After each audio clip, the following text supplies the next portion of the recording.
नमस्कार दोस्तों, आज हम आपको महाकुंभ की एक अद्भुत और प्रेरणादायक कहानी सुनाने वाले हैं।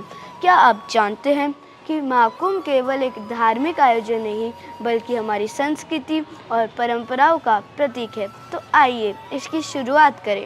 तो महाकुंभ इतना खास क्यों है? महाकुंभ में करोड़ों श्रद्धालु संगम यानी गंगा, यमुना और सरस्वती के मिलन में स्नान कर मोक्ष की कामना करते हैं। साधु संतों के शिविर, धार्मिक प्रवचन और अखाड़ों का शाही स्नान इस आयोजन को और भी दिव्य बना देता है। एक समय देवता और असुर दोनों ब्रह्मांड में सबसे शक्तिशाली बनना चाहते थे। वह भगवान विष्णु के पास अनंत शक्ति का रहस्य जानने गए। भगवान विष्णु ने सुझाव दिया कि जब देवता और असुर मिलकर क्षीर सागर का मंथन करेंगे तो अमृत निकलेगा, जिससे शक्ति और अमरता प्रदान होगी। समुद्र मंथन में कई सारी चीजें निकली, जैसे कामधेनु गाय, कल्प वृक्ष, कीमती रत्न कोष, धन की देवी लक्ष्मी, भयंकर विष हलाहल और अंत में अमृत से भरा कुंभ यानी घड़ा प्रकट हुआ। इसी अमृत कुंभ को पाने के लिए देवताओं और असुरों में 12 दिनों तक लड़ाई चली।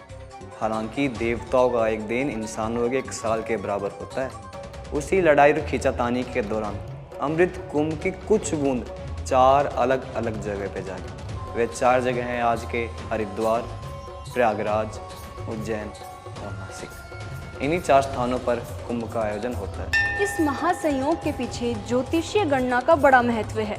जब गुरु और सूर्य विशेष राशियों में आते हैं और दुर्लभ खगोलीय स्थिति बनती है, तब यह महासंयोग होता है।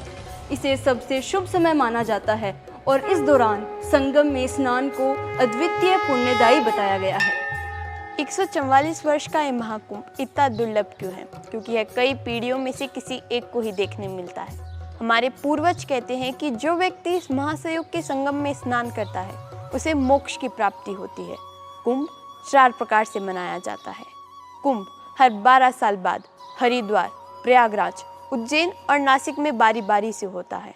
अर्ध कुंभ हर 6 साल बाद हरिद्वार और प्रयागराज में होता है।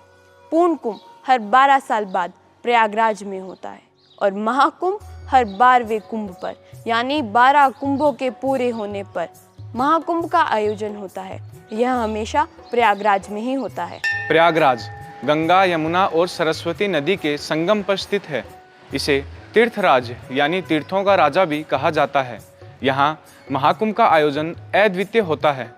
करोड़ों श्रद्धालु गंगा, यमुना और सरस्वती नदी के संगम में स्नान कर मोक्ष की कामना करते हैं। क्या आप जानते हैं, प्रयागराज को पहले इलाहाबाद के नाम से जाना जाता था, लेकिन इसका असली नाम प्रयागराज ही था। 1575 ईस्वी में मुगल सम्राट अकबर ने संगम के सामरिक महत्व से प्रभावित होकर यहाँ पर एक किले का निर्माण कराया और उसे इलाहाबाद नाम दिया, जिसका अर्थ है अल्लाह का शहर।